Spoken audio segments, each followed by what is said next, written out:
کتنی بے امنی پھیلی ہوئی دنیا کے اندر، اور اللہ فرماتا ہے کہتا ہے ضرب اللہ مثلا قریۃ کانت آمنۃ مطمئنہ، اللہ تمہارے لیے ایک مثال پیش کرتا ہے ایک قریے کی، ایک بستی والوں کی۔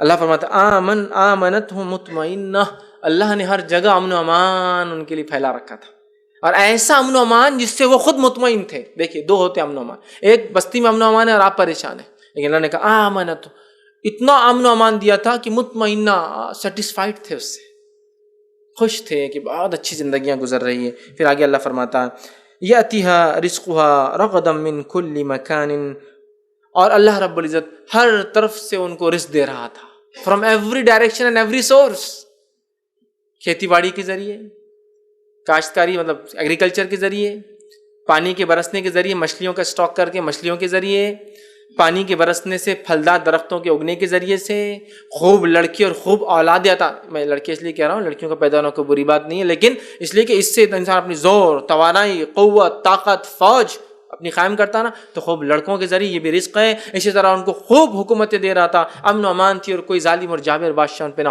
مسلط تھا، اور نہ ہی کوئی ظالم اور جابر بادشاہ ان پہ چڑھائی کر رہا تھا، سیٹسفائیڈ۔ تو اللہ نے کہا کہ صرف امن نہیں تھا، مطمئنہ، بہت ایک دم اطمینان میں تھے۔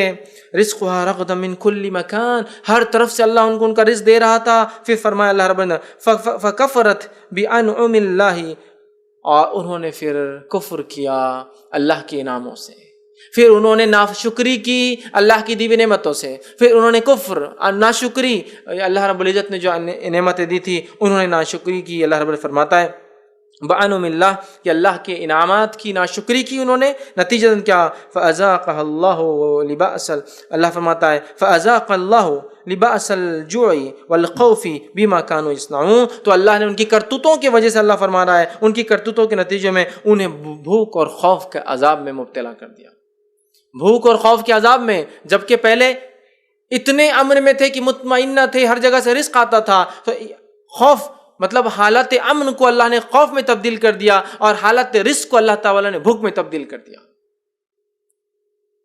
دیکھیے آپ نے دو نعمتیں، دونوں نعمتوں پہ شکر بجا نہیں لایا گیا۔ ابن قیم الجوزی رحمہ اللہ فرمایا کرتے تھے اللہ کی نعمتوں کا شکر بجا لاؤ تو نعمت باقی ہوتی ہے، اور یہی اس کی ماسٹر کی ہے کہ اگر کسی نعمت کو تم چاہتے جو اللہ نے دی باقی رہے، جاری رہے، ساری رہے، ہمیشہ رہے، دائمی رہے، تو شکر ادا کرو، شکر ادا کرو، تاکہ اللہ اس نعمت کو قائم رکھے۔ ان پر ایک نعمت تھی امن و امان کی نعمت، دوسری نعمت تھی ان کو ہر جگہ سے رزق دیتا تھا۔ یہ دو نعمتیں جس قوم کو مل جاتی ہے وہ قوم دنیا میں سب سے کامیاب قوم یاد رکھی، آخرت کے اعتبار سے نہیں کر رہا، دنیا کے اعتبار سے، اور ایمان کے ساتھ اگر دو نعمتیں ہیں تو پھر آخرت میں بھی کامیاب۔ کون سی دو نعمتیں؟ جب چاہے کھانا مل جائے اور امن و امان ہو۔ آج دنیا کی اکثر قومیں اور ملک ان دو چیزوں سے محروم ہے، امن و امان موجود نہیں ہے اور کھانے کو کچھ نہیں۔ تو اس قوم کے پاس سب کچھ تھا، امن تھا، اور امن کے لیے جو جو لگتا ہے وہ سب تھا، مطلب امن کو قائم رکھنے کے لیے جو جو لگتا ہے نا وہ بھی ہوں گا ان کے پاس، ان کی ایک اسٹینڈنگ آرمی بھی ہو سکتی ہے، جو اگر کوئی ظالم اور جابر ان پر اٹیک کرے تو جواب دینے کے لیے بھی کھڑے ہوں گے، چونکہ امن قائم رکھنے کے لیے کبھی کبھار فورس کا استعمال کرنا پڑتا ہے، بالکل جائز ہے۔ تو مطلب امن کو اسٹیبلش رکھنے کے لیے جو جو ریسورسز تھے وہ بھی تھے ان کے پاس، رزق کو قائم رکھنے کے لیے جو جو ریسورسز تھے وہ بھی تھے ان کے پاس، لیکن اللہ تعالیٰ نے ان کی ناشکری کی وجہ سے، ہے نا، ان کی ناشکری کے نتیجے میں فکفر، انہوں نے ناشکری کی۔ بس ناشکری کیسے کہ نیکی کر کے شکر بجا نہیں لایا اور گناہ کر کے ناشکری کی، اللہ نے اس رزق کو بھوک میں تبدیل کر دیا اور اس امن کو خوف میں تبدیل کر دیا، ہے نا۔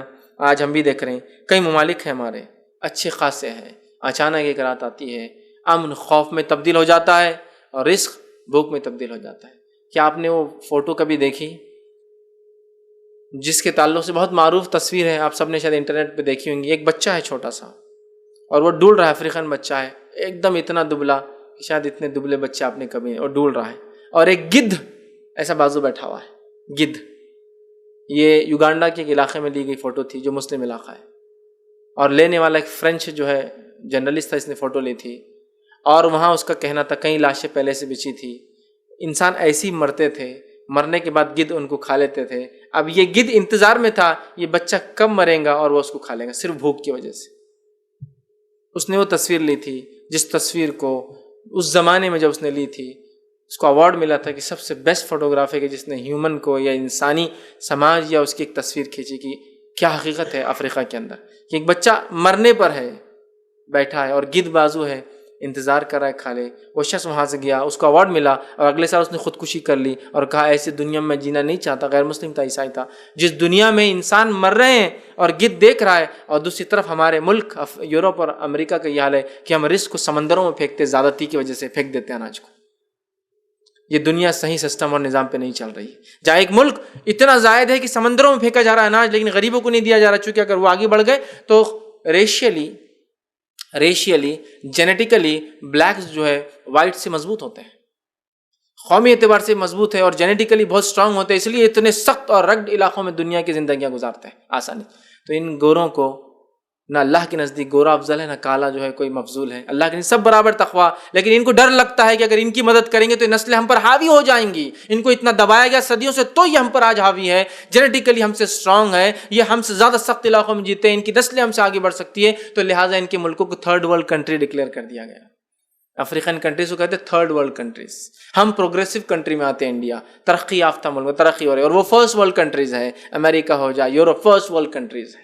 یہ کس نے گریڈنگ دی ان کو ہی پتا ہے, واللہ عالم, لیکن وہ کرتے ہیں, اور جس کے تحت ان نسلوں کو دبایا جاتا ہے. اور ہم لوگوں کو بھی افریقہ والے تو کیا تصور آتا ہے, افریقہ والے تو کیا تصور آتا ہے, جنگلی, وحشی, ننگے, غلیظ, کالے, سب سے برے, سب سے درندگی پسند لوگ دنیا کے ہیں نا, یہی آتا ہے نا. جبکہ آپ کو سوچنا چاہیے کہیں ایسا نہ ہو کہ کوئی چیز ہم بک تو رہے ہیں, ہم خود اس کو سمجھ نہیں پا رہے ہیں. آپ کو یہ سوچنا چاہیے کہ دنیا کا اگر کوئی کانٹیننٹ بر عظیم ہے جس کو اونلی مسلم کانٹیننٹ کہا جاتا ہے, صرف مسلمان کانٹیننٹ, تو افریقہ ہے. اس کے اندر 25 مسلم ملک ہیں.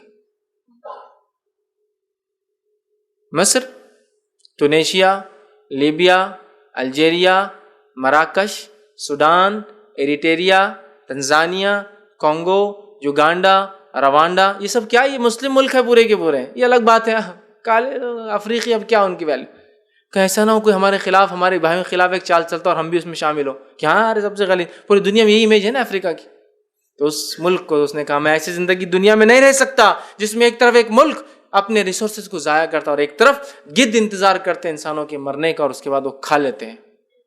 گدھ سمجھتے ہیں نا, ولچر, چیل ہوتی ہے ایک بڑی جو مردہ جب مر جاتی ہے چیزیں تو ان کے اوپر سے وہ جو ہے گوشت کھاتی ہے نکال کر. تو اندازہ لگائیے. تو یہ حالت ہے یاد رکھیے بھوکمری کی, اور یہ اللہ رب العزت تب یہ حالت پیدا کرتا ہے جب ہم گناہ اور معصیت کرتے ہیں. یاد رکھیے. پھر میں دوبارہ دہراؤں, وہ لوگ جو اس گناہ کے اندر یا جو سزا کے اندر ہے, ضروری نہیں کہ وہ سارے گناہ گار ہوں, لیکن اللہ تعالیٰ جب ایسے گناہ عذاب لاتا ہے وجہ کہیں نہ کہیں معصیت اور گناہ ہوتی ہے. یاد رکھیے. چوتھی چیز جو گناہ کرنے. السلام علیکم ورحمۃ اللہ وبرکاتہ. ناظرین, اگر آپ کو اس ویڈیو سے کچھ فائدہ ہوا ہے اور آپ کو لگتا ہے کہ اس ویڈیو سے دوسرے فائدہ اٹھا سکتے ہیں, تو میں آپ سے گزارش کروں گا, اپیل کروں گا کہ آپ ضرور ہمارا تعاون کریں تاکہ ہم ایسے ویڈیوز اور بنا سکیں اور اس سے آپ اور دیگر لوگ جو ہے فائدہ اٹھا سکیں.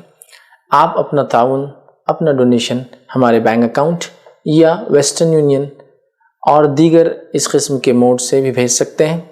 اگر اس کے علاوہ بھی آپ کو کچھ بھیجنا ہے اور آپ کچھ بات کرنا چاہتے ہیں تو ہمارا ایڈمنسٹریٹر خواجہ علیم الدین صاحب سے آپ بات کیجئے, ان کے فون پر یا ای میل پر رابطہ کیجئے.